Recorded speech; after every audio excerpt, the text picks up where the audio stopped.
Yes. Nice morning to all of you. इस workshop के अंतिम दिन और तीसरे दिन की दूसरी पारी में मैं आप सबों के बीच उपस्थित हूँ और आज का मेरा वर्कशॉप का जो सब्जेक्ट है, टॉपिक है, वो सोशियो इमोशनल लर्निंग है, जिसका सबसे पहले मैं इसके मीनिंग को एक्सप्लेन कर दूं कि इसका मतलब क्या होता है। सोशियो इमोशनल लर्निंग सामाजिक संवेदनात्मक अधिगम यानी लर्निंग यानी शिक्षा। तो इसको दूसरे शब्दों में हम लोग ये भी कह सकते हैं कि यह बोधात्मक भी होता है, यानी इसके बारे में बहुत सारे डिफिनीशन दिए गए हैं, लेकिन यह एक प्रक्रिया है। सोशियो इमोशनल लर्निंग एक प्रक्रिया है जिसके माध्यम से बच्चे ऐसे कौशल विकसित करते हैं जो उन्हें भावनाओं को समझने और प्रतिबंधित करने, सकारात्मक लक्ष्य निर्धारित करने और प्राप्त करने, दूसरे के लिए सहानुभूति महसूस करने, दिखाने, सकारात्मक संबंध स्थापित करने और जिम्मेदार निर्णय लेने में मदद करते हैं। ये भावात्मक होता है। इस तरह की क्रियाएं तभी होंगी जब उनके अंदर संवेदना, भाव, और जब तक उनके अंदर संवेदना और भाव नहीं होगा तब तक उनके अंदर इस तरह की चीजों का विकास नहीं हो सकता है। इसीलिए विद्यार्थियों के लिए खास तौर से इसकी जरूरत पड़ती है। यानी इसके बारे में मैं आपको गौतम बुद्ध की एक पंक्ति बता रहा हूं।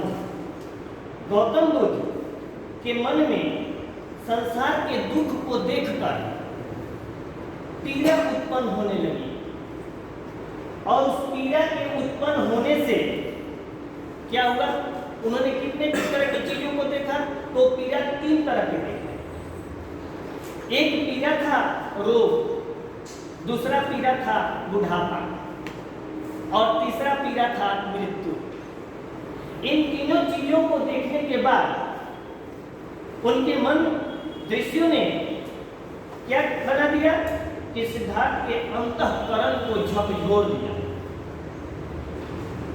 उनके मन में भावनाएं उत्पन्न होने लगी कि ये क्या हो रहा है, ये क्या चीज है, इससे क्या होता है। और इसका परिणाम क्या निकला? इसका परिणाम यह निकला कि वो क्या बन गए, एक महान व्यक्ति, और दूसरे के दुख को देखकर दुखी होते थे और दूसरे के सुख को देखकर खुशी होते थे। ठीक उसी तरह से सामाजिक विज्ञान में सम्राट अशोक के बारे में पढ़ा जाता है। कलिंग का युद्ध हुआ। कलिंग मतलब कि उस समय बिहार, बंगाल और उड़ीसा एक में था। तीनों का एक नाम था कलिंग। तो जब युद्ध हुआ तो सम्राट अशोक इतनी हत्या किया, इतना वह पराक्रमी था कि वह किसी को बख्शता नहीं था और उस युद्ध में विजय तो प्राप्त कर लिया। लेकिन जब रणभूमि में शाम हुआ और वहां से जब वह रिटर्निंग आया तो उसको भूख लगी। और जिस दरवाजे वह जाता था कोई जल्दी घर से बाहर आता नहीं था। एक दरवाजे पर जाकर खड़ा हुआ और दरवाजे को नॉक किया। 3-4 महिलाएं निकली तो यह बोला कि मुझे भूख लगी है, मुझे खाना चाहिए। 4-5 महिलाओं ने क्या किया, एक बहुत अच्छा सा थाल लाया और उस थाल में पूरे सोने चांदी के सिक्के को परोस दिया और उस सोने चांदी के सिक्के को लाया और अशोक के सामने रख दिया। अशोक अपने उस पराक्रम पर चला गया, यानी उस अवस्था में चला गया जैसे लग रहा था कि उन महिलाओं की भी हत्या कर दिया। महिलाओं ने कहा कि अब क्या चाहते हो, अब किसको विधवा बनाओगे, अब किसको मारोगे, जिसको मारना था तुम तो मार दिए। अशोक के मन में वहीं से ये भावना उत्पन्न हुई कि मैंने कितनी बड़ी गलती की, और वहां से वह बौद्ध धर्म को अपना लिया। वहां भी उसके मन में अंतःकरण में उसके ये भावनाएं, संवेदना उत्पन्न हुई और यही संवेदना उसको एक महान व्यक्ति बना। महान व्यक्ति उसके पीछे महान लगने का कारण यही था कि वह अपने रास्ते को, गलत रास्ते को मगर बदल दिया। ठीक उसी तरह से जैन धर्म में क्या था, अहिंसा के पुजारी जैन धर्म के लोग पहले नहीं थे, लेकिन जब से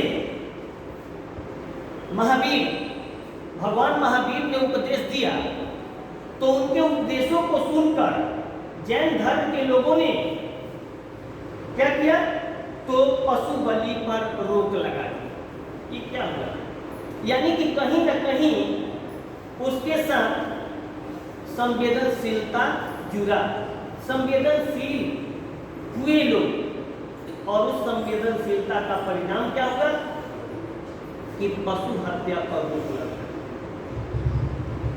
तो ये क्या है, ये संवेदना है, ये भाव है, भावात्मक विकास होता है। और संवेदनशीलता का जब विकास होता है तो वह अंदर से होता है।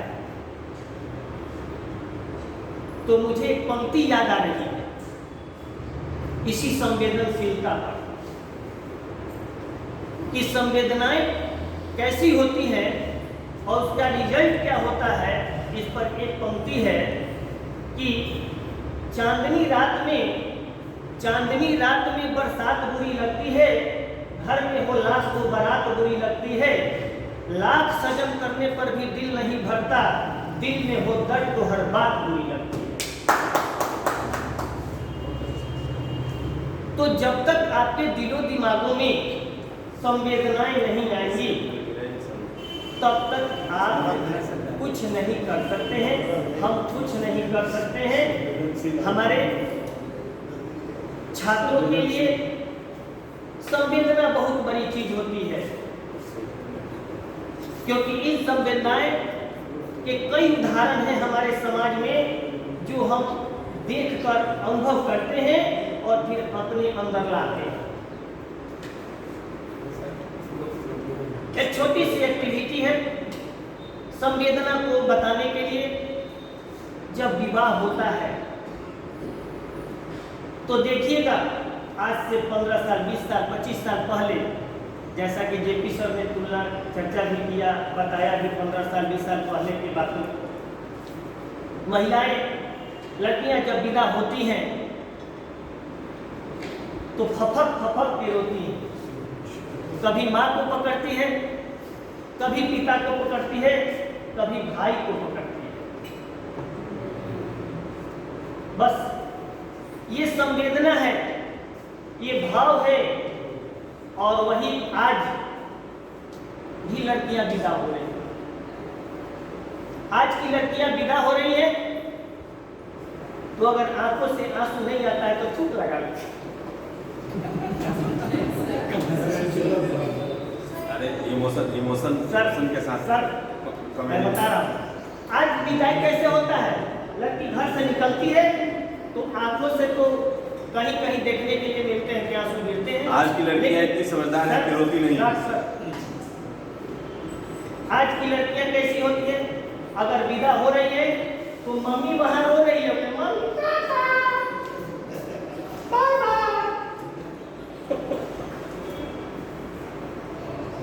ये संवेदना है, बुरा नहीं मानिएगा। आज संवेदनाओं का दौर चल रहा है। एक मैंने बात लिखी है, समय इंसान को सफल नहीं बनाता। समय इंसान को सफल नहीं बनाता, बल्कि समय का सही इस्तेमाल इंसान को सफल बनाता है। यानी समय के अनुसार संवेदनाएं अगर उत्प्रेरित कर देती हैं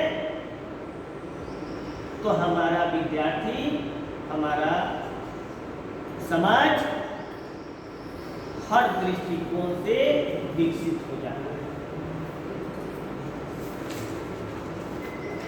अब हम इसमें थोड़ी सी और चर्चा करते हैं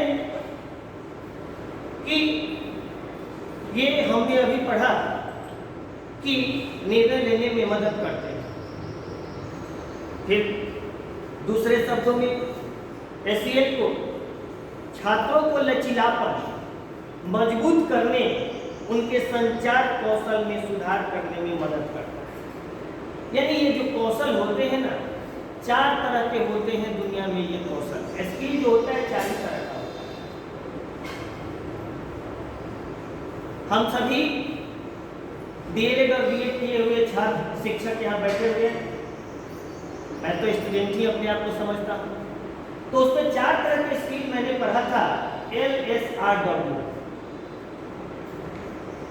वो 4 स्किल जो होता है LSRW, L फॉर लिस्निंग, यानी कोई भी छात्र हो उसके अंदर ये भाव हो कि मुझे कोई भी चीज शांतिपूर्वक सुनना है। S फॉर स्पीकिंग, यानी जब तक वह सुनेगा नहीं तब तक उसके अंदर बोलने की भावना नहीं है। ये हमारा मोहला होता है, जो सुनता है वही वह बोलता है। कोई भी छात्र है, आप कविता सिखाते हैं तो कविता बोलता है, हम जो चीज सिखाते हैं वो बोलता है। R फॉर रीडिंग, तब वह उसको पढ़ने की बात सीखता है, तब वह उसको पढ़ता है। और अंत में होता है W, यानी राइटिंग, तब वह लिखने की प्रक्रिया शुरू करता है। ये 4 तरह के स्किल इस सोशियो इमोशनल लर्निंग में ये स्किल बताए गए हैं कि 4 तरह के स्किल को अगर अपनाया जाए तो छात्रों के संवेदनशीलता को उत्प्रेरित किया जा सकता है और उससे उसके जीवन में आने वाले जो भी कठिनाइयां होंगी उनको वह दूर कर सकता है और वह अपने मार्ग को प्रशस्त कर सकता है, अपने मंजिल को हासिल कर सकता है। यह स्पष्ट है कि वास्तविक चुनौतियों का सामना करना पड़ रहा है। आज वर्तमान समय में ये जो 2 वर्षों का कोविड आया, 3 वर्षों का, इसमें बहुत सारे चर्चाएं किए गए हैं कोविड के बारे में। तो एक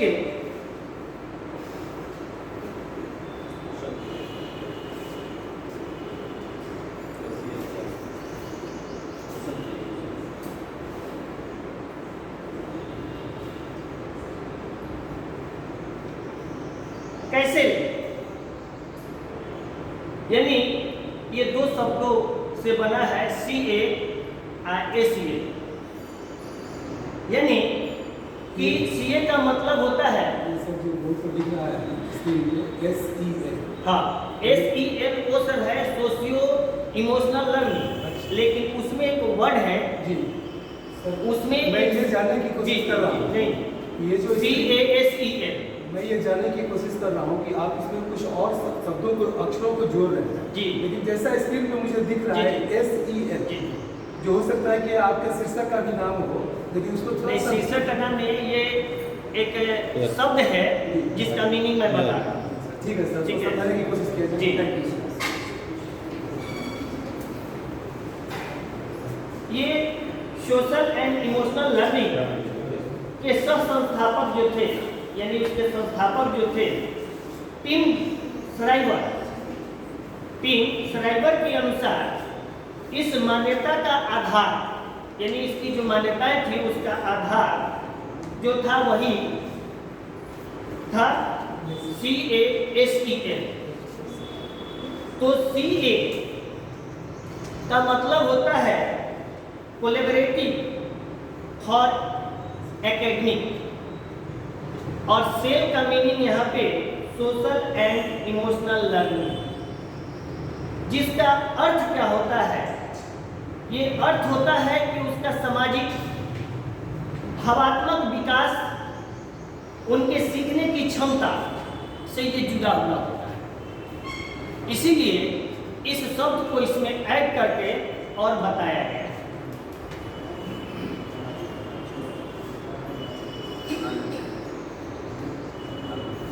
ये महत्वपूर्ण इसीलिए होता है कि हमारा सामाजिक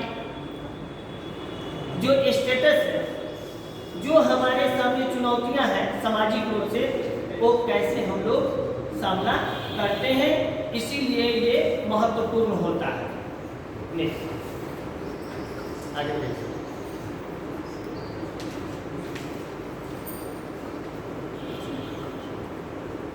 नेक्स्ट पॉइंट जो मेरा है, छात्र अकेले नहीं है। छात्र अकेले नहीं है। तो इसके बारे में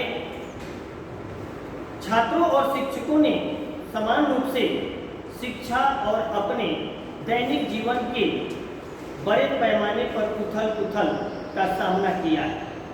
यानी सही बात है कि हमारे जो वर्तमान के दशक बीत रहे हैं, इसमें बहुत ही उथल-पुथल हो रहा है और बहुत तरह की समस्याएं हमारे सामने आ रही हैं। उन समस्याओं के लिए यह स्वीकार करते हुए शिक्षक और स्कूल के कर्मचारी भी तनाव का सामना कर रहे हैं। इसके बारे में बेहतर ढंग से आप लोगों से अब कोई ज़्यादा अनुभव नहीं कर सकता है। तनाव किस तरह से मिल रहा है? कोविड आया, हम और आप साथ में अनुभव किए कि 2 वर्षों के दौरान जो कोविड चला, उस कोविड में सभी आदमी का इकोनॉमिकल कंडीशन क्या है। तो उस दौर से गुजरे। अब जब इकोनॉमिकल रूप से आप कमजोर हो जाएंगे तो निश्चित ही रूप से सोशल रूप से कमजोर हो, यानी अब आपका चिंता का कारण बनेगा संवेदनाएं यहाँ आना शुरू। संवेदनाएं 2 तरह की, एक नकारात्मक और दूसरा सकारात्मक, या कहिए कि सकारात्मक और नकारात्मक। तो ये जो दौर चला, यह विचार करना महत्वपूर्ण है कि हम उनकी सामाजिक भावनात्मक आवश्यकताओं पर भी समर्थन कैसे करते हैं। आखिर हम कैसे कहेंगे कि इसका भावात्मक असर पड़ा।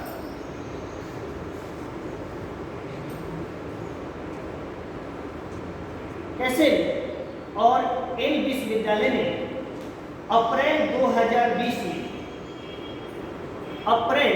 2020 में एक सर्वेक्षण किया था ताकि यह पता लगाया जा सके कि कोविड-19 संकट के दौरान शिक्षक कैसे महसूस कर रहे थे। यानी कोविड के दौरान हम लोग कैसा महसूस कर रहे थे, अच्छा या बुरा। केवल 3 दिनों में उन्होंने जब सर्वे किया तो उस सर्वे में 5000 से अधिक प्रतिक्रियाएं प्राप्त हुई थी। 5000 से अधिक प्रतिक्रियाएं प्राप्त हुई थी। शिक्षकों को उन 3 लगातार भावनाओं का वर्णन करने के लिए कहा गया था, यानी 3 तरह की भावनाएं हैं। उन तीनों तरह के भावनाओं को वर्णन करने के लिए कहा गया था जो वे हर दिन महसूस करते हैं। ये नहीं कि महीने 2 महीनों के महसूस करते हैं, 6 महीने के, साल भर के महसूस करते हैं। वे प्रतिदिन उन 3 भावनाओं को महसूस करते हैं और उन्हीं तीनों भावनाओं को वर्णन करने के लिए कहा गया। और 3 दिनों में 5000 लोगों का प्रतिक्रिया सामने आया। शिक्षकों के बीच सबसे अधिक सूचित भावनाएं थी, वो थी चिंता। आप देख रहे थे कोविड के दौरान कि पता चलता था कि आज पटना के एम्स में 2 अर्थियां निकल गई, पीएमसीएच से 3 अर्थियां निकल गई। पता चलता था कि फलाने गांव से 5 लोग मर गए। इस तरह की स्थिति देखने के लिए मिलती थी, जिसको यह चिंता कहता है, यानी अर्थी, यानी लाशें, यानी मौत, लोग मरते थे। तो एक तो इसके आया था, दूसरा भय। भय इतना हो गया था कि चाहे वह सामाजिक हो, चाहे वह इंडिविजुअल हो, किसी भी तरह की संस्थाएं थी, उन संस्थाओं को बंद कर दिया गया था। उन संस्थाओं को बंद कर दिया गया था कि भाई कोई बाहर नहीं आएगा, कोई बाहर नहीं निकलेगा, वरना उसको कोरोना हो जाएगा, कोरोना हो जाएगा। तो एक भय था, पहला चिंता, दूसरा भय और तीसरा था चिंता। एक तो भय सता रहा था और भय के कारण चिंता हो गया, कहीं मेरे बेटे को कुछ ना हो जाए, कहीं मेरे भाई को कुछ ना हो जाए। इस तरह की भावनाएं, ये 3 शब्द, अभिभूत महसूस करना और उदासी, ये सारी चीजें देखने के लिए मिली थी। और इसका जीता जागता एग्जाम्पल हम अपने स्कूल से, अपने शहर के स्कूलों से, अपने समाज से ले सकते हैं, देख सकते हैं। आप अगर चाहते हैं तो 1 मिनट में व्हाट्सएप का जमाना है, ईमेल का जमाना है, कंप्यूटर पे, मोबाइल पे, जहां भी बैठेंगे, सर्च करेंगे, वो डाटा आपके सामने आ जाएगा कि इसमें किस तरह की ये तीनों शब्द जो थे ये रिसर्च पे थे या नहीं थे। हाँ सर, छात्र अकेले नहीं है, जहाँ तक इसको मैं समझ पाता, ये कोविड के संक्रमण के दौरान की बातें आप चर्चा कर रहे हैं और हम ये जताने की कोशिश कर रहे हैं इस शीर्षक से कि छात्रों को लगता है कि अब इस संक्रमण के दौर में, चूँकि हम काफ़ी कट गए हैं, छट गए हैं अपने उस प्रतिदिन के दैनिक जीवन से जो विद्यालय में व्यतीत करते थे, तो ये हम इसके जरिए ये बताने की कोशिश कर रहे हैं कि चाहे भले ही हम समय के अनुसार अपने घरों में बंद हो गए हैं, शिक्षक से बहुत अच्छा से दूर हो गए हैं, लेकिन भावनात्मक रूप से कहीं ना कहीं हम शिक्षक से जुड़े हुए हैं और शिक्षक हमारे दैनिक शिक्षण का भी प्रबंध करने का प्रयास कर रहे हैं और हम उसमें सफल भी हो रहे हैं। क्या आप ये समझाने की कोशिश भी कर रहे हैं? मेरे कहने का मतलब है कि छात्र अकेले नहीं है। इतनी ये 3 शब्दों को मैंने चर्चा की। अब मैं अगली कड़ी में इसी में आ रहा हूँ। अब छात्र जो है अकेले नहीं, इतनी घटनाओं दुर्घटनाओं को होने के बाद, संवेदनाओं को लेने के बाद, सहानुभूतियों को लेने के बाद भी शिक्षक उन छात्रों को अकेले नहीं छोड़ रहा है। कैसे नहीं छोड़ रहा है? स्कूल में नहीं जाएंगे, घर में व्हाट्सएप है, मोबाइल है, उससे उसका टाइम फिक्स कर दिए, रूटीन बता दिए। उतना बजे छात्र अपने घर पर अपने मोबाइल को खोलकर बैठ जाता है और शिक्षक की बातों को सुनकर वह संवेदनशील हो जाता है, संवेदनशील हो जाता है कि मेरी कहीं सिलेबस अधूरी न रह जाए। और उस सिलेबस को पूरा करने के लिए वह क्या करता है, वह लगातार उस पर बैठा रहता है, पढ़ता है, अपनी ज़रूरतों को, यानी जो भी चीज़ें उसको ज़रूरत पड़ती हैं पूछने की, वह पूछता है, संवेदना अपनी जताता है और संवेदनाओं से ही संवेदना लेता है। कुछ विचार है जो मेरे मन में इजाजत हो तो वहाँ आके प्रस्तुत करें। जी आइए। Thank you sir. आप इधर रखिए। जो विषय है और जो सब ने हम लोगों को समझाया है अभी तक, उस आधार पर कुछ बातें मेरे दिमाग में आ रही हैं जो हम अपने साथियों के साथ शेयर करना चाहते हैं। और जो 3 जो कहानियाँ हैं हिंदी की जो हम सभी लोगों ने पढ़ी हैं, उसमें हम देखेंगे कि समाज किसी विद्यार्थी की संवेदना को किस स्तर तक छूता है और उसका असर विद्यार्थी की संवेदना पर कैसे पड़ता है। 2 जो प्रचलित कहानियाँ हैं और एक पौराणिक कहानी, इन 3 कहानियों से हम इस विषय को समझने की कोशिश करेंगे। पौराणिक कहानी में हम अष्टावक्र की कहानी की चर्चा करते हैं। बहुत प्रसिद्ध चरित्र है अष्टावक्र, आप सबने उनका नाम सुना होगा। नाम ही अष्टावक्र है, जिनके शरीर के 8 अंग टेढ़े गए और माँ ने बचपन में उन्हें पिता के बारे में नहीं बताया था। अष्टावक्र अपने साथियों के साथ खेलने जाते थे, माँ से पिता के बारे में पूछते थे, माँ इस प्रश्न को टाल जाती थी।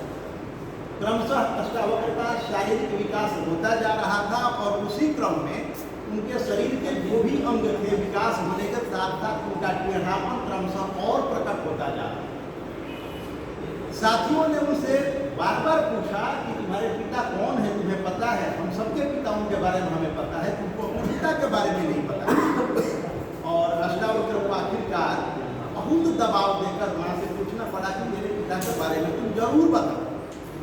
और तब माँ ने छल्लाकर, दुखी होकर यह बताया कि तुम्हारे पिता राजा जनक के कारागार में कैद थे। और वजह यह है कि राजा जनक की एक प्रतिज्ञा थी कि उनके दरबार में जो विप्र आएंगे, क्योंकि पहले की परंपरा थी कि विप्र कथा सुनाते थे और बदले में स्वर्ण मुद्राएं इत्यादि पुरस्कार लेकर लौट जाया करते थे। लेकिन साथ में सजा भी मुकर्रर होती थी कि जो उस शास्त्रार्थ में बीत नहीं पाएंगे उनके लिए सजा। तो अष्टावक्र के पिता भी अपने समय में, क्योंकि ब्राह्मण थे और दरिद्र थे, शिक्षादान उनका कर्म था, वे गए थे और दुर्भाग्य से वहाँ भी पराजित हो गए। अष्टावक्र ने संकल्प लिया कि मैं अपने पिता को बंदी गृह से मुक्त कराऊंगा और मैं भी शास्त्रार्थ के लिए जाऊंगा। अष्टावक्र वहाँ पहुंचे, राजा जनक के दरबार में वहाँ के ब्राह्मणों को चुनौती दी और कहा कि मैं उनके साथ शास्त्रार्थ करूंगा। ब्राह्मणों ने जैसे ही अष्टावक्र को उस सभा कक्ष में देखा, सभी जोर से हंसने लगे। उनको हंसता देखकर अष्टावक्र उससे ज्यादा ऊंचे स्वर में हंसने लगे। आश्चर्य हुआ ब्राह्मणों को, राजा को भी आश्चर्य हुआ और पूछा कि तुम क्यों हंस रहे हो? तो अष्टावक्र ने कहा कि राजन, मया श्रूयते यद तव सभा महती विद्वद्भिः सुशोभिता अस्ति, परंतु अद्य अहं पश्यामि यद तव सभायाः चर्मकाः तिष्ठन्ति। राजन, मैंने तो सुना था कि आपकी सभा में महान महान विद्वान बैठते हैं, लेकिन आज तो मैंने देखा कि आपकी सभा में सारे चर्मकार बैठे हैं जो चमड़े का भाव लगा रहे हैं। ये लोग मेरे चमड़े को देखकर और मेरी शारीरिक बनावट को देखकर हंस रहे हैं। मैंने सुना था कि विद्वान है। और उन्होंने पूछा कि राजा, अहम पृच्छामि यदि नदी वक्रा तस्याः जलमपि वक्रः। राजा बताइए, क्या नदी टेढ़ी मेढ़ी होती है तो उसका जल भी टेढ़ा होता है? यदि वृक्षः तिष्ठति अग्रे ऊर्ध्वः फलमपि अग्रे ऊर्ध्वः अद्य तथापि च वज्रः। यदि एक पेड़ इधर उधर उसकी डालियां होती है, छोटी बड़ी होती है, तो क्या उसका फल मीठा नहीं होता?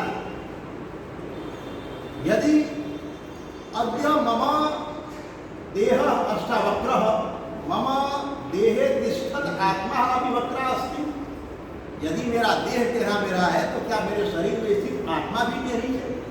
मम शरीर स्थित ज्ञानम अभिवक्रा वक्र अस्ति, मेरे शरीर में स्थित क्या ज्ञान भी टेढ़ा है? और इस तरह अष्टावक्र ने पराजित किया सारे लोगों। और कथा तो और लंबी है कि उन्होंने तो जनक के मन तक को जीत लिया। बड़ी रोचक कथा है। जनक ने कहा कि मैं आपको कुछ इनाम देना चाहता हूँ। तो अष्टावक्र ने कहा कि संकल्प ले लीजिए।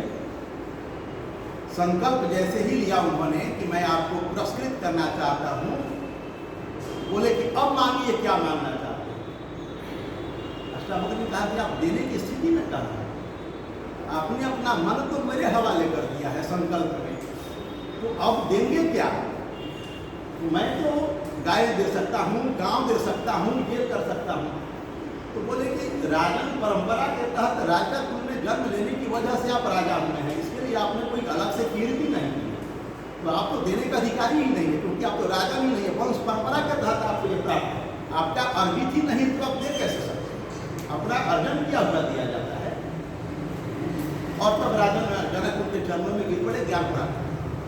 कहना यह है कि अष्टावक्र की संवेदना को उसके साथियों ने स्पर्श किया, वे साथी को समाज के प्रति, और अष्टावक्र को प्रेरित किया, और तब यह अष्टावक्र की एक महान कहानी हमारे सामने है।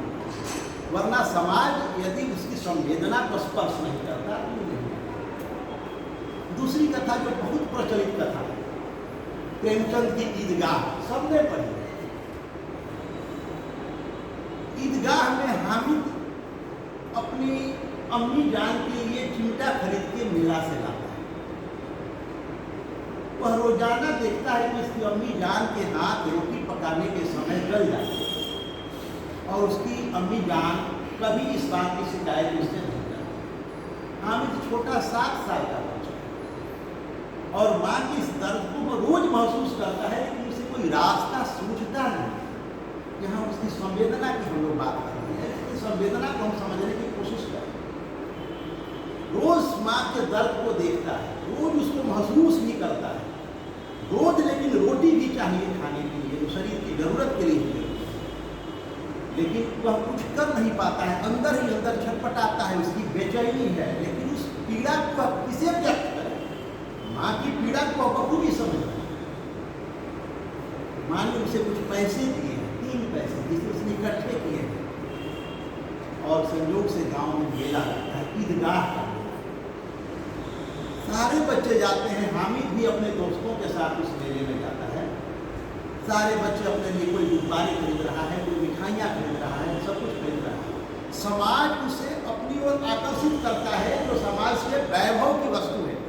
एक छोटे बच्चे के लिए गुब्बारे और मिठाइयाँ और खिलौने ही दुनिया के सबसे बड़े वैभव होते हैं, वह उन्हीं की ओर आकर्षित होता है। लेकिन कभी उस विलास और वैभव के बीच हामिद की संवेदना, उसका दर्द, उसकी पीड़ा, उसकी कसक, उसकी टीस, उसकी व्यथा उस पर हावी हो जाती है, और अपने गुब्बारे की बजाय उसे माँ का दर्द है।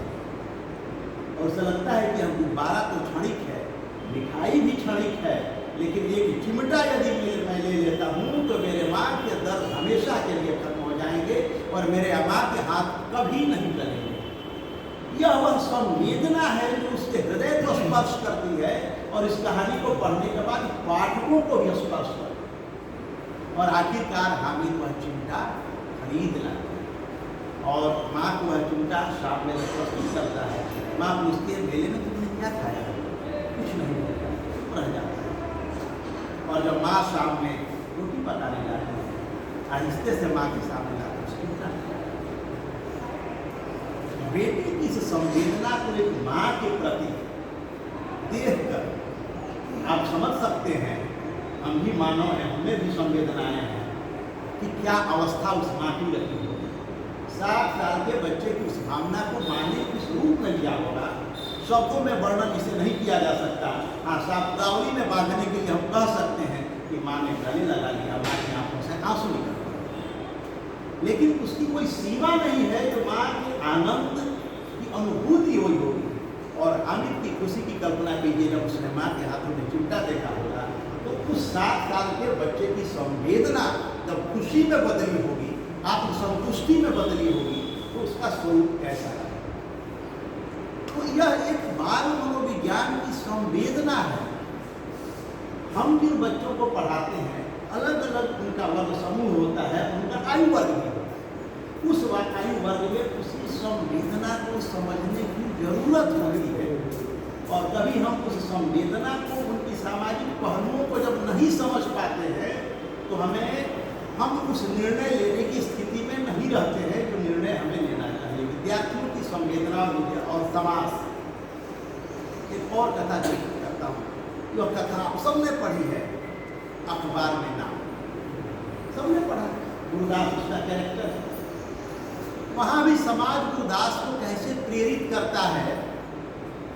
रोज उसकी गांव है, ग्रामीण इलाका है, वहाँ से अखबार कभी कभार आता है, संयोग से गांव के एक आदमी का उस अखबार में नाम छप जाता है, पूरी प्रसिद्धि हो जाती है उसके गांव में। और एक स्कूल गोइंग स्टूडेंट्स को उदास समझ में आता है कि यदि पूरे गांव में प्रसिद्ध होना है तो अखबार में नाम ही चाहिए, तभी गांव में एक साथ प्रसिद्ध हुआ है। फिर वह ऐसी हरकत करता है कि अखबार में नाम तो आता है, लेकिन उसका जो असर होता है, जो प्रभाव होता है, क्योंकि वह बच्चा है, समाज के उस मनोभाव को नहीं समझ पाता है, अखबार में आने की उस उपलब्धि को भांप नहीं पाता है कि उस उपलब्धि की ऊंचाई क्या है, उसको वह अपने तर्कों के सहारे जोड़ने की कोशिश करता है। और इसलिए अखबार में नाम की कोशिश में उसका व्यक्तित्व बिखर जाता है। तो ये कुछ ऐसे उदाहरण हैं जो हम पढ़ने के दौरान अपने बच्चों को पढ़ाते हैं और समाज से प्रेरित होते हैं। कभी कभी क्लास में हमारे बच्चे भी आते हैं, सबने अनुभव किया होगा, हम सभी शिक्षण समूह से जुड़े हुए हैं, रोजाना ऐसी घटनाएं होती हैं कि समाज और परिवेश जहाँ वह बच्चा रहता है, जहाँ से निकल के हमारे यहाँ आता है, इस परिवेश में कई बार चर्चा होती है अलग अलग सत्रों में, क्यों कभी बच्चे को स्कूल अच्छा लगता है, कभी उसको घर अच्छा लगता है। ऐसी स्थिति क्यों बनती है? क्या हम वह संवेदना अपने बच्चे को नहीं दे पाते, या बच्चों के संवेग के साथ उनका संवेगी विकास है, क्या शिक्षक उसके साथ उस संवेग को मैच नहीं कर पाता? क्या हम उसको समझ नहीं पाते और उसकी संवेदनाएं हमारी संवेदना को स्पर्श नहीं कर पाती, या कि हम उसकी संवेदना को झकझोर नहीं पाते? कहा जाता है कि कई सारे ऐसे उदाहरण बड़े बड़े हैं। अंगुलीमाल का उदाहरण ले लें। महात्मा बुद्ध ने अंगुलीमाल से यदि लड़ाई करने की कोशिश की होती तो अंगुलीमाल का चरित्र हमारे सामने नहीं आता, लेकिन महात्मा बुद्ध ने बड़े प्यार से कुछ प्रश्नों के जरिए पूरी स्थिरता और धैर्य के साथ उसे समझाने की कोशिश की थी, और तब वह चरित्र निखर कर हमारे सामने आया। तो क्या वह संवेदना का एक रूप नहीं है? बस किसी ने अंगुलीमाल के शरीर में, उसके हृदय में पनप रही उस संवेदना को झकझोरने की कोशिश ही नहीं की थी महात्मा बुद्ध के पहले, और इसलिए वह अंगुलीमाल होता चला गया। लेकिन जिस दिन महात्मा बुद्ध ने उसके हृदय में पनप रही उस संवेदना को झकझोर दिया, उसके हृदय में पनप रहे उस संवेग के तालाब में हिलोर पैदा कर दिया, उसी दिन अंगुलीमाल का चरित्र हमारे सामने निकल। तो छात्रों के संवेदना को स्पर्श करने की जरूरत है, उनके संवेग को जागृत करने की जरूरत है, ताकि हम उनसे उचित परिणाम हासिल कर सकें। ये उदाहरण है इसका। जब हम उनकी संवेदना को स्पर्श करने की कोशिश करते हैं, वर्ग में हम सबसे बदमाश लड़की को मॉनिटर बनाते हैं। क्यों बनाते हैं? वह भी तो संवेदना का हिस्सा है कि उसके संवेदना में दायित्व बोध का हिस्सा शामिल हो जाए, और जैसे ही दायित्व बोध का हिस्सा उसमें शामिल होता है, उसे लगता है कि अब तो मुझे दूसरों को ठीक कराने का दायित्व मिला है। तो वो पार्ट जो संवेदना का छूटा हुआ था, जिसको वह बिल्कुल अलग महसूस कर रहा था, वही हिस्सा उस पर हावी हो जाता है। और हम निश्चिंत हो जाते हैं। तो हम उस बच्चे को, जो कि क्लास का सबसे उच्छृंखल बच्चा था, जो क्लास का सबसे डिस्टर्बिंग बॉय था, उसको हम सबसे सभ्य, शिष्ट और दायित्वबोध करने वाला बच्चा बदल देते। यह समाज से बच्चे की भावनाओं को समझते हुए कई बार हम किसी बच्चे पर झुंझला जाते हैं, लेकिन जैसे ही उसके पारिवारिक बनावट की हमें जानकारी होती है, हमें लगता है कि इस बच्चे को और ज़्यादा प्यार की जरूरत है, और ज़्यादा केयर करने की ज़रूरत है, और संभाल के इसको ले चलने की ज़रूरत है, और हम उस नज़रिए से उसको देखना शुरू करते।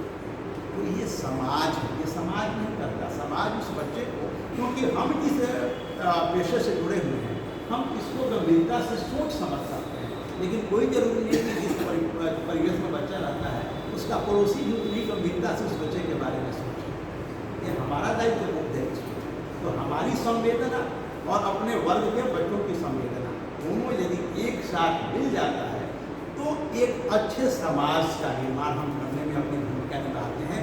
बहुत बहुत धन्यवाद सर, आपने मुझे मौका दिया। मुझे आग्रह है कि फिर आप आएँ और अपने क्रम को जारी रखें। बहुत बहुत धन्यवाद। Thank you sir.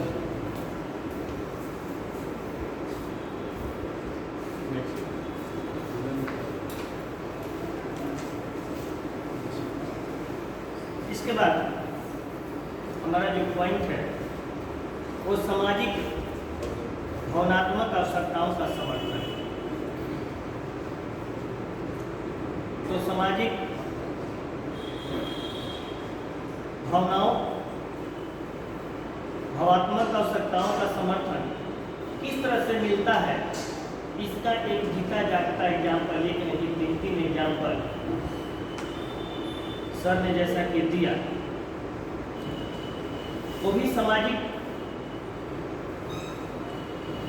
भावात्मक आवश्यकताओं पर ही बन गए। अब वहां उस बालक की जरूरत थी, उस बालक ने किस तरह का महसूस किया। बहुत सारे बालक थे, उस कविता में बताया गया कि बहुत सारे बच्चे थे ईदगाह के मेले में जा रहे थे, दौड़ते जा रहे थे, लेकिन ये जो हामिद था वो पीछे से धीरे धीरे जा रहा था, धीरे धीरे जा रहा था और सोच सोच के जा रहा था कि क्या करें, मेरे पास मात्र 3 ही पैसे हैं। लेकिन आखिर वो अभी कोई इस तरह की भावना उन सभी बच्चों में क्यों नहीं उत्पन्न हुआ? उसी में इस तरह की भावना आई थी। तो समाज एक चीज होता है, शिक्षक एक चीज होता है, उसके ही समूह को सामाजिक होता है।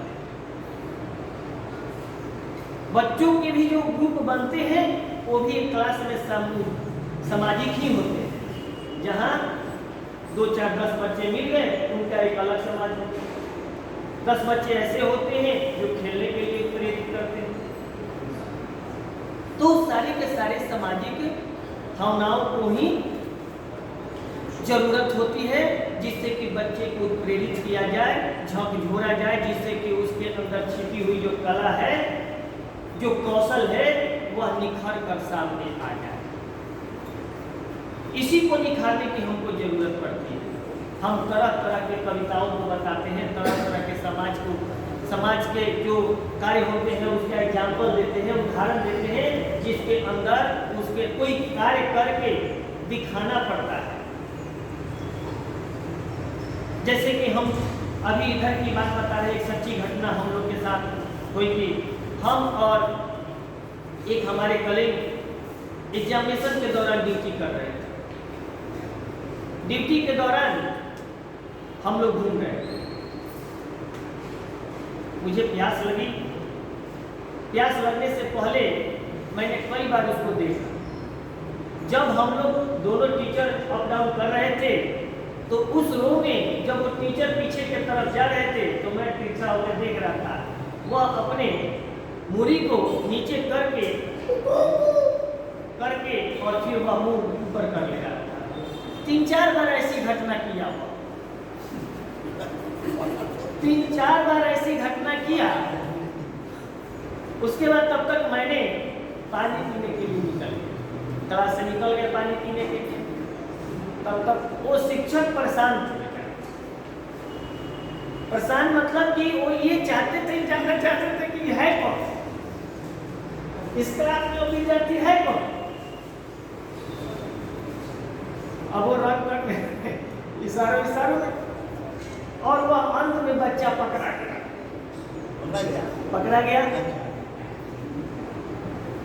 सर ने कुछ नहीं बोला, फिर 2 बार उसके बाद भी किया।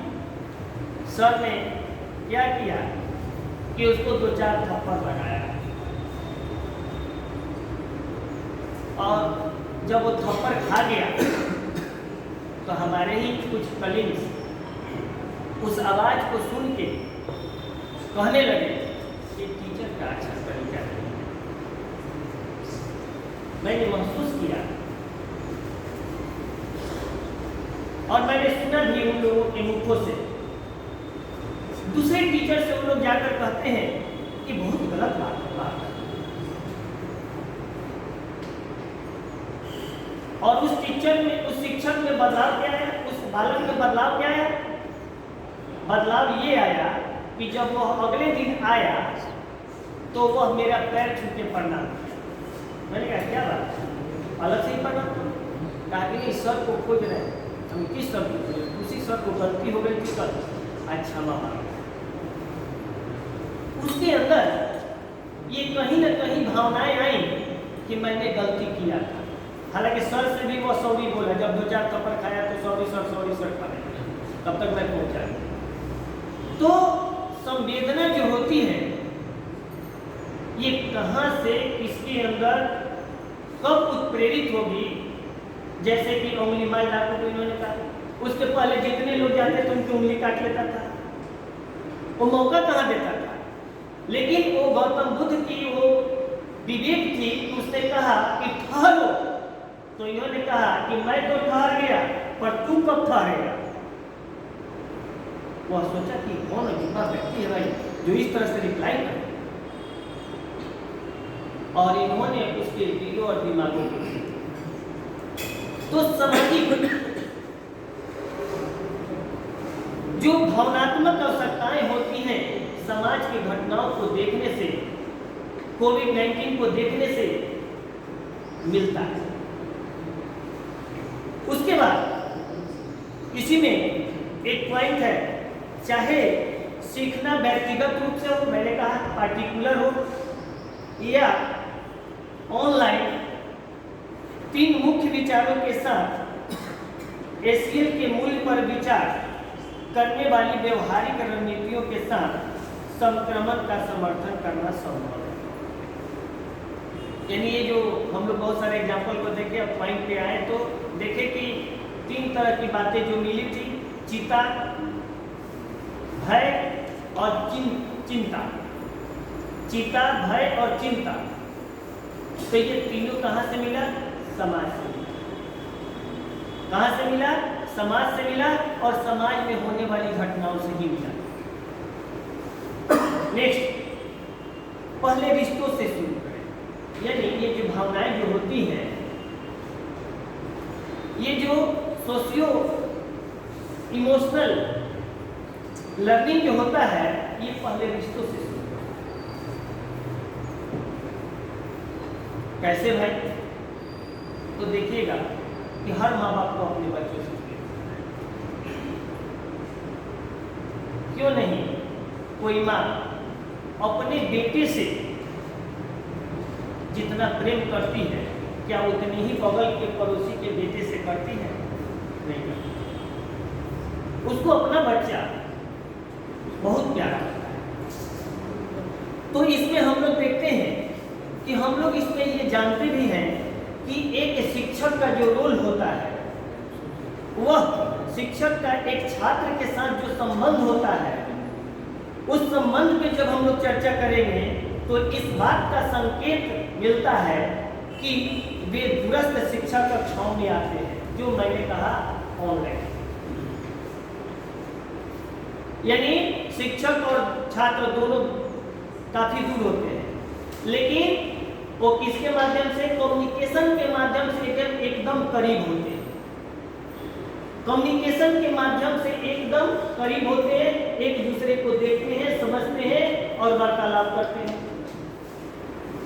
यदि शिक्षक के पास छात्रों और उनके परिवारों के साथ बेहतर संबंध बनाने के अवसर हैं, शिक्षक के पास बेहतर अवसर, जैसे जेपी सर ने संबंध के बारे में चाचा और भतीजे के संबंध को बताया, तो छात्रों में बेहतर परिणाम प्राप्त करने की क्षमता होती है। यानी अगर उस संबंध को स्थापित किया जाए एक टीचर और एक विद्यार्थी के, एक माता और पिता के, भाई बहन के, तो वह बेहतर ढंग से उसको उत्प्रेरित किया जा सकता है, संवेदनशील बनाया जा सकता है। इसका मतलब यह भी है कि हमें छात्रों को एक दूसरे के साथ संबंध बनाने, शिक्षकों को सकारात्मक और उत्पादक तरीके से सर्वोत्तम प्रथाओं का साझा करने का अवसर प्रदान किया जाना चाहिए। यानी प्रथा, परंपराएं, तो परंपरा में हम लोग देखते थे, आप सभी शिक्षक हैं, हम सभी शिक्षक हैं, पहले हमारे गुरुजी लोग आते थे तो हम लोग पैर छू के प्रणाम करते थे। आज सीबीएसई बोर्ड ने सिखाया कि good morning, good afternoon, good night, good evening कहने के लिए बता दें कि यही कहना है, पैर छू के प्रणाम करने की कोई जरूरत नहीं। ये भी एक भावना ही है। अब हमारे बीच विनय सर अपनी वाणी में कुछ बोलना चाहते हैं। आइए। Thank you sir. जी भाई बोलेंगे। 1 घंटा कंप्लीट होने जाता है। नेक्स्ट इसको पहले 2 मिनट टाइम दीजिएगा सर। 2 minute time. धन्यवाद सर। सर ने बहुत अच्छा रिश्तों की शुरुआत और सामाजिक भावनात्मक आवश्यकताओं के समर्थन के बारे में जो अपनी वाणी से उद्गार प्रकट किया है और बतलाया है कि छात्रों का सामाजिक और भावनात्मक आवश्यकताओं का समर्थन करने की जरूरत है। और मुझे जो महसूस होता है कि सकारात्मक और पॉजिटिव और प्रोडक्टिव, ये 2 पॉइंट्स को ध्यान में रखकर बच्चों का मोरल और उनका समर्थन करना चाहिए ताकि वो मोरालिटी उनका बूस्टअप हो, नैतिक तौर पर वो पॉजिटिविटी वाली गुण में आए। तो बहुत सारे तरीके हैं और उन तरीकों में मुझे जो लगता है, मुझे जो एहसास होता है कि कभी कभी मैं क्लास में रहता हूँ, बच्चे बोर्डअप हो जाते हैं, कुछ बच्चे पीछे बातचीत करने लगते हैं, तो उनको पॉजिटिविटी की ओर लाने के लिए सर तो मैं प्रयास करता हूँ कि कुछ कविता के माध्यम से कुछ शेर बोलते हैं जो उनको ऊर्जावान करता है, तो उसी संदर्भ में ताकि वो सकारात्मक और उत्पादक तरीके से अपना बेहतर प्रदर्शन कर सके। और शिक्षक होने के नाते मैं ये कोशिश करता हूँ। चंद लाइन हम पेश करना चाहते हैं, अगर इजाज़त है। इजाजत है। तो एक बच्चा बहुत परेशान कर रहा था, मैंने उसको शांत करने के लिए कहा, रखो भरोसा अपनी मेहनत पर, रखो भरोसा अपनी मेहनत पर, ना कि अपनी किस्मत पर। सपनों की तैयारी पूरी रखो, फिर सफलता का स्वाद चखो, फिर सफलता का स्वाद चखो। उसी तरह 1-2 बच्चा शोर मचा रहा था, बहुत बीच में शोर मचा रहा था, क्लास कर रहे हैं, शोर मचा रहा है, पीछे बैठा है। सर ने जो इंगित किया था कि वो बच्चा नीचे बैठकर टुकड़ू को बोल रहा था, वो सौभाग्य कि मैं ही उस क्लास में था और मैं परेशान था कि आखिर बच्चा ये कौन टुकड़ू को कर रहा है। और मेरे साथ में सुरेंद्र सर थे, हमने कहा कि बच्चा बीच में से कोई टुकड़ू को कह दे रहा है, मुझे सुनाई नहीं दे रहा, समझ दोनों मित्र क्लास में थे। हाँ, दोनों आदमी, सौभाग्य इसी बात, इसीलिए मैं सर यहाँ पे आया हूँ। तो वो बच्चा काफी शोर मचा रहा था और मुझे समझ नहीं आता कि वो शांत कैसे करे। तो मैंने उसे एक शायरी है या शेर कहिए, जो कहिए उसको, लेकिन उसको मोटिवेट मैंने किया। मैंने कहा, वो जो शोर मचाते हैं भीड़ में, वो जो शोर मचाते हैं भीड़ में, भीड़ ही बनकर रह जाते हैं, भीड़ ही बनकर रह जाते हैं। वही पाते हैं जिंदगी में कामयाबी, वही पाते हैं जिंदगी में कामयाबी जो खामोशी से अपना काम करता है। तो इस प्रकार से मैंने उन सारे बच्चों को बूस्टअप किया, भावनात्मक समर्थन दिया, सामाजिक तौर पे उन्हें आगे बढ़ाने का काम किया।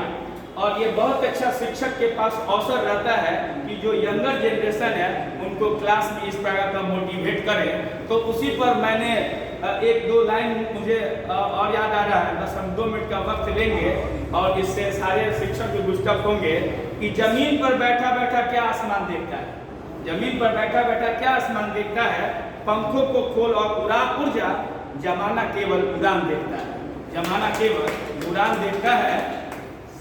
लहरों की तो फितरत में ही है शोर मचाना। हम बच्चों से बोले कि लहरों की तो फितरत होती है शोर मचाना, मंजिल हासिल उसी को होती है जो सपनों में भी तूफान देखता है, जो सपनों में भी तूफान देखता है। इस प्रकार से बहुत सारा कह करके मैंने उन्हें भावनात्मक सपोर्ट किया, वो बुस्टअप हुए। अंत में बस मैंने यही कहा, उठो जागो और ना रुको तब तक लक्ष्य ना हासिल हो जाए जब तक। इन्हीं शब्दों से मैं भावनात्मक समर्थन किया। धन्यवाद। थैंक यू सर, बहुत बहुत धन्यवाद।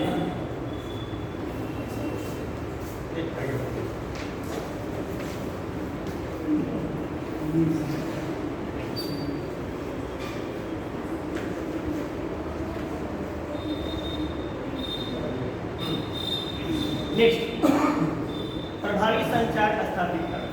प्रभावी संचार स्थापित करने के लिए सर ने जो एग्जाम्पल दिया वो कम नहीं है। मुझे लगता है कि मेरे पास भी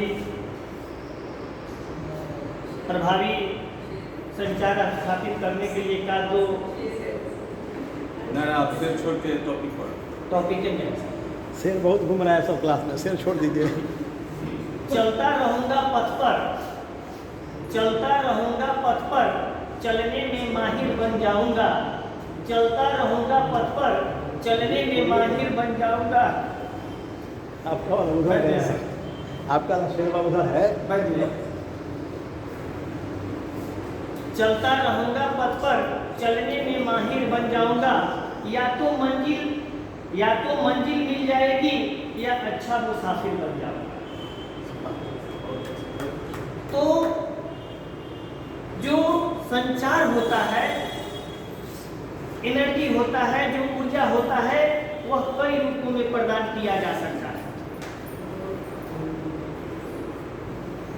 कोई कथा कहानी, समाज की घटना, वर्ग का एग्जाम्पल, बच्चों का एग्जाम्पल, पेड़ पौधे का एग्जाम्पल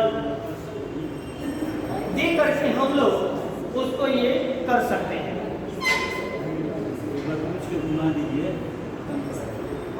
अब हम लोग नेक्स्ट टॉपिक जो हमारा है, शिक्षार्थियों के समुदायों का निर्माण करें। शिक्षार्थियों के समुदायों का निर्माण करें, यानी अब उसका एक समुदाय का कैसे फॉर्मेशन किया जाता है। तो संवेदनशीलता ही होती है जिसके माध्यम से, है ना, छात्रों को एक दूसरे के साथ पारस्परिक सीखने के लक्ष्य का समर्थन करने वाली गतिविधियों में अवसर प्रदान करना याद रखा जाता है। कि कैसे अवसर प्रदान करें, पॉजिटिव या निगेटिव। तो इनाम देकर के, पुरस्कार देकर के उसके अंदर भावनाओं को जागृत करते हैं और तब उसका एक समुदाय का निर्माण करते हैं। समुदाय का निर्माण। नेक्स्ट एलिमेंट,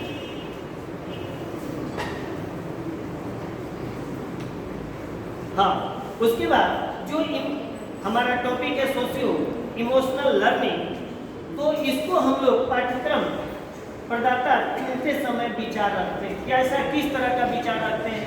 बहुत सारे विचारें दी गई हैं, लेकिन इसमें एक महत्वपूर्ण विचार है सेकंड नंबर, कि अधिकांश जिलों से संकेत मिलता है कि वे एक समाधान पसंद करते हैं। जिलों से नहीं, हर आदमी, हर इंसान यही चाहता है कि मेरे समस्या का समाधान हो, समाधान चाहिए।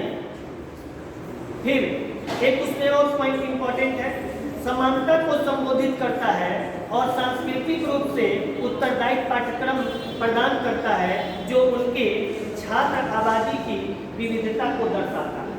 एक बहुत अच्छा पाठ्यक्रम को लागू करके हम सब छात्रों को संवेदनशील बना सकते हैं, और उसको सही रूप से संचालित कर सकते हैं। इसी में मुझे एक और लाइन है, सुन लीजिए सर, काटिएगा। अच्छे लोगों की परीक्षा नहीं लीजिए, क्योंकि वे पारे की तरह होते हैं। जब आप उन पर चोट करते हैं तो वे टूटते हैं, लेकिन फिसलकर चुपचाप आपकी जिंदगी से निकल जाते हैं। धन्यवाद।